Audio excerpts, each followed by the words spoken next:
Africa, Asia, and Latin America, trade unions fought for independence, including here. The freedom that Mudavadi enjoys was fought by labor leaders. When all political leaders were in detention, he must go and read the history. He must go and read the works of Mackenzie. He must go and read the works of the late Tom Mboya. He must go and read the works of Agreminya. And those Kenyan workers listening to Mudavadi yesterday waited in an earnest to hear about how he will be able. He was talking about economy. Economy has some parts. Even his friend, William Samoei Ruto, says he has a bottom-up system of growing economy. What was Mudavadi's? Mudavadi said, oh, money in the pocket. How does money jump into your pocket? Without having an idea as to how you can put some mechanism in place to spur economic growth and hence create employment and reduce unemployed youths. Nobody listened to him. He didn't talk about improving terms and conditions of workers in Kenya apart from lamenting Francis Atwoli. I have put labor movement on the continent of Africa together. We are running trade unions in Kenya professionally. We don't agitate for workers' rights. We negotiate for workers' rights. Somebody should tell Mudavadi, we negotiate for workers' rights. We don't agitate for workers' rights. Somebody should tell him. It is sad that even as a presidential candidate, Mudavadi still continues fighting small wars. He needs to grow beyond those small wars that he's fighting if he's to be taken seriously as a presidential candidate. Much disturbing is the fact that Mudavadi is so naive that he doesn't seem to understand how the labor movement in Kenya works. He has never been told that the Secretary General of Court is not the Minister for Labor or the Minister for Treasury, who can be, and he blames me for the performance of the two ministries of Finance and Labor as if I was in charge. Our labor movement, he should be able to know that is free and independent. We are not a department of any ministry within the government. Unfortunately, he's not an economist. He did a course in land surveying. As a land surveyor, he cannot be able to know or differentiate between issues related to terms and conditions of service of workers as related to data based on cost of living, erosion in purchasing power, inflation rate, and consumer price index. Those are mirage in his ears, because what he sees in his eyes are beacons of land and what he's supposed to do when he's doing survey.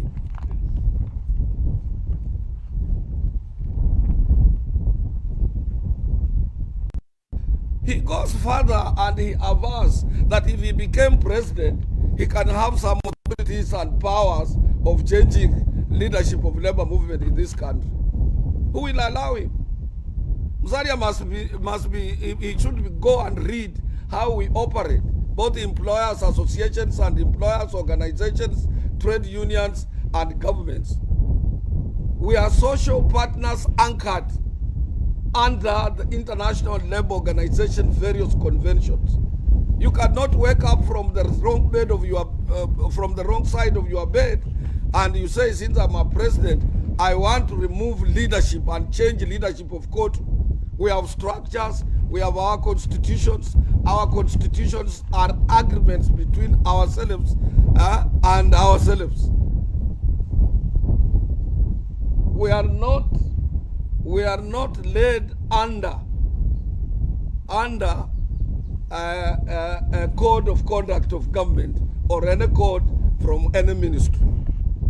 So he's a daydreamer and he requires a lot of lecturing. Considering go to Kenya our influence and what we have, you cannot compare to the influence his party ANC has. We in Kenya, we are between 4 and 5 million members. His ANC party has not even 100 members.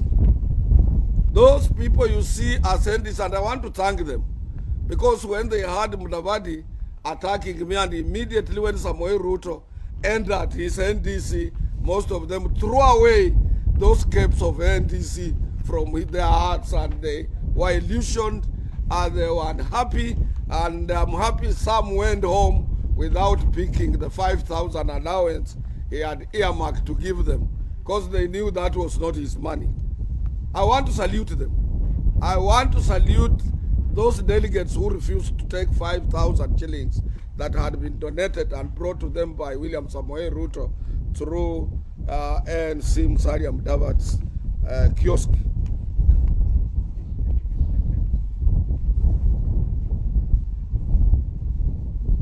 He talks about cluelessness.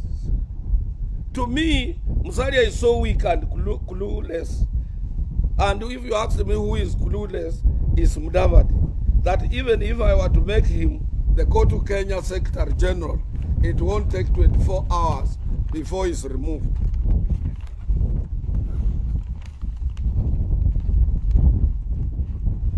He talks about trust. He talks about trust. He talks of politics of betrayal, politics of deceit. He talks of betrayal and deceit. But Kenyans were treated to an Oscar-winning show yesterday when Mudavadi invited Ruto to his NDC without the knowledge of his Oka friends. Gideon was not aware. Kalonzo Musyoka was not aware.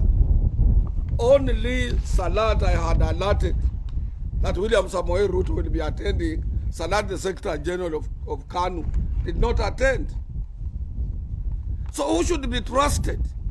Is it Raila Amolo Odinga? Is it Uhuru Kenyatta? Or Musalia Mudavadi? Or Francis Atwoli? Because if you have your colleagues and you have invited somebody they are not comfortable, you want them in advance. You tell them, please, gentlemen, we have been moving together. He fails to go and attend the Naivasha meeting secretly. That day he goes to Karen. He drinks up to 2 a.m. in William Samoei's house. He doesn't pick a telephone and tell Kalonzo Musyoka, don't come to my NDC. He doesn't pick a call and call Gideon Moi and tell him, don't come to my NDC. Who can be trusted? Tell me. I'm surprised. And when you hear him, yesterday for those who listened to him, rolling out a program of their campaign, you ask yourselves, will the two, and I said it about a month ago, I was here in Mombasa when I said, the two Luias, watabaki kwa mataa. That is Wetangula Moses and Wycliffe Musalia Mudavadi. Where are they now on the picture? If they will be attending Ruto's UDA meetings, whom will be they campaigning for? Ask yourself, this is a simple question. You don't need to read any political science and see how stupid these two gentlemen are. And I don't think I've been checking closely. These are not lawyers. Lawyers don't behave like that. These people might have been imported from somewhere else. Check. And I want people to check, to carry out due diligence on these two people. I can't imagine. We are the second largest community in the Republic of Kenya. We need an uncompromising leader. Lawyers need an uncompromising leader. A year ago I said, these two parties must be collapsed. If they are serious, ANC and Ford Kenya, come up with one party for the Western Kenya people. And if you don't, what will they be implying? I said that two political parties, that is ANC and Ford Kenya, these are are political commercial kiosks for the two guys. I don't know whether you people have heard. When it started circulating that William Samoei Ruto, there was a rumor, gave Musalia 300 million to put up his current home. I said no. Musalia had an insurance farm. Somebody told me, no, that farm collapsed. As he asked me, what is Musalia doing? He doesn't have any business. Apart from the two kiosks, the political parties, they have Fort Kenya and ANC. Yesterday, it was evident that his current home was put up by William Samoei Ruto. His NDC, William Samoei Ruto, contributed 27 million Kenya shillings. That's why I'm asking, where are lawyers going to tap a credible and compromising leader in the two? And I want to tell Kenyans here and now that anybody who will be associated, as an elder from Western, anybody who will be associated with either Wetangula or Musalia Mudavadi in Western, that person will suffer a serious defeat if he would be a candidate. Because Musalia and Moses Wetangula with William Samoei Ruto in Western Kenya will be considered as a person who has contracted a disease known in West Africa as Ebola. Yeah? You will be acquiring a political Ebola from Musalia or from Wetangula. And you know Ebola has no medicine. So those are some of the few words I wanted to say.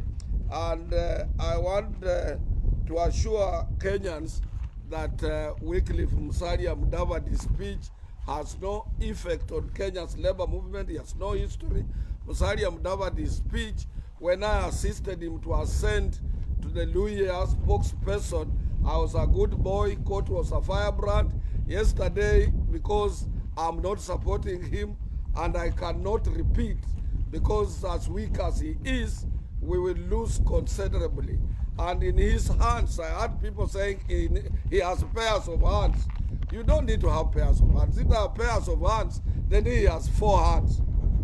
I have asked a question time and again. In whose hands are we safe? In whose hands are we safe? Are we safe in William Samoei's, Wycliffe Musalia Mudavadi's, and Moses Masika Wetangula's hands? Are Luhya safe? Are Kenyans safe? The answer, even if you go to West, East, and North, the answer is no. We are not safe in the hands of those unscrupulous political conmen in our Republic of Kenya. Kenyans are safe currently. Kenyans, the entire Republic of Kenya is safe in Raila Amolo Odinga's hands. And therefore, the entire Western Kenya is Azimio.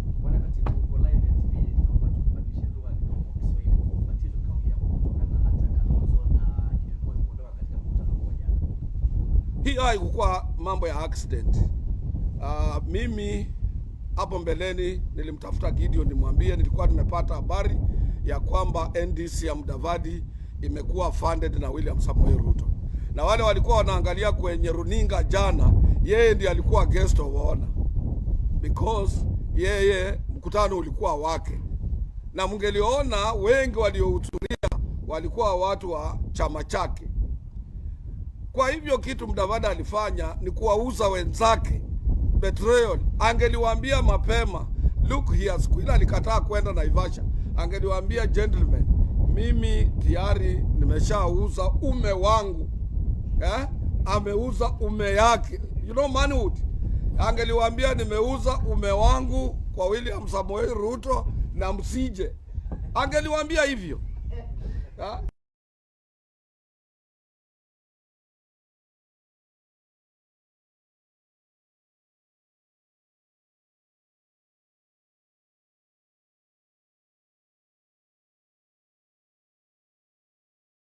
Oka dini kila kitu.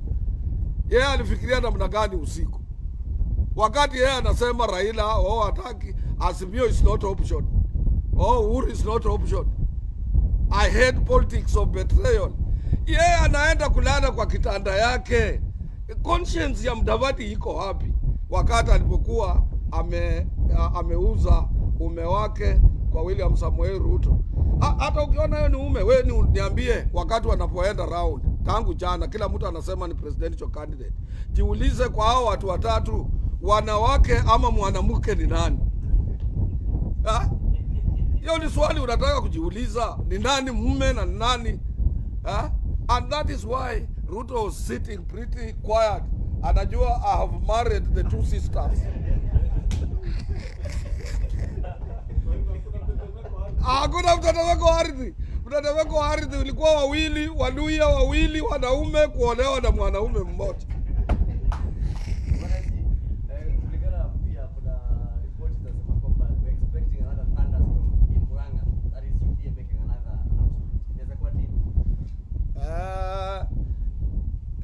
Wewe uliona mtetemeko wowote jana? Bado unasubiri? Tena yeye Murang'a utasubiri mpaka August. Mtetemeko ambao utakuwa katika Kenya ni tarehe 9 mwezi wa 8 saa 4. Raila Amolo Odinga atakuwa ameshachukua kura zote na hakutakuwa na rerun. Kwa hawa wanawake wawili hao wanadanganya William Samoei Ruto ya kwamba they will be a rerun. Hakuna rerun. I've said Kenyans will turn up in large numbers. People will vote. People will vote. And hakuna mambo ya rerun. Na pia wakule sendi za William wakifikiria they will not create an impact either in Western Kenya ama Kenya as a whole. Na usifikiria watu wa Murang'a ni wajinga. Na usifikiria watu wa Mount Kenya ni wajinga hivyo. Na usifikiria wa Kenya ni wajinga. Wa Kenya wana history, wanangojea siku. Wanangojea siku. Kwa hivyo sidhani kama hizo mirengo sitakuwa na hata kuwekea yote. Lakini ni mchezo gani pengine hawa wawili wanacheza? Huenda pengine naibu rais William Ruto akakosa kuchukua Musalia kama naibu wake. Je, pengine bado kuna mustakabali wa kutafuta naibu rais kutoka eneo la Mlima Kenya? Mudavadi ata add which value? Ataenda na nini? Kwa kuuza ume? Kuuza ume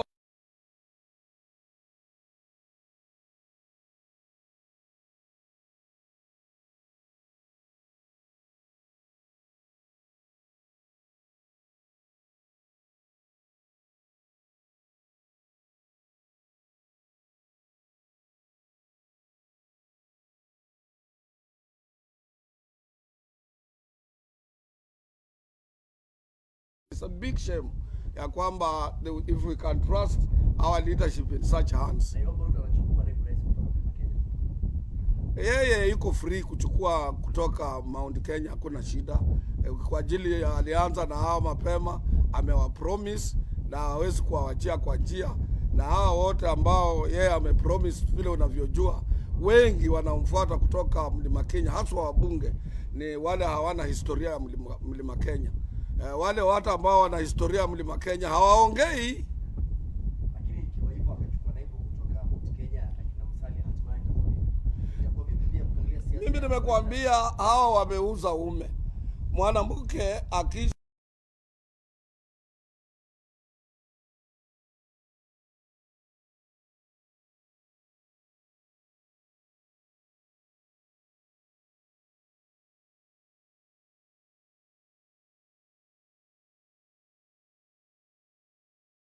Samoei Ruto. So what you're saying, if Raila, Ruto unites with Mudavadi and a leader from Mount Kenya, cannot be trouble for Raila? How? What, wewe uliona Buhungu tu? And Musalia didn't attend. Uliona 10,000 people walizuiwa nje kwa ajili ya stampede. Western Kenya tumemaliza hiyo maneno. Currently Raila controls Busia 100%, you know that. So all Busia is ODM. All governors in Western province no ODM, apart from Wangamati, who is also in the new DAP party under Azimio, and and Haemba, who is retiring in Trans Nzoia. Aluya ended outside Western. Musalia hata governor yake anaitwa Otichiro, engineer, scientist Otichiro, who is ODM. Huh? And this time it will be more worse, even because hata MCA yake atakuwa mtu wa Azimio. Can take it to the bank. MCA wa Musalia Sabatia atakuwa mtu wa ODM ama mtu wa Azimio. Ama ni aje?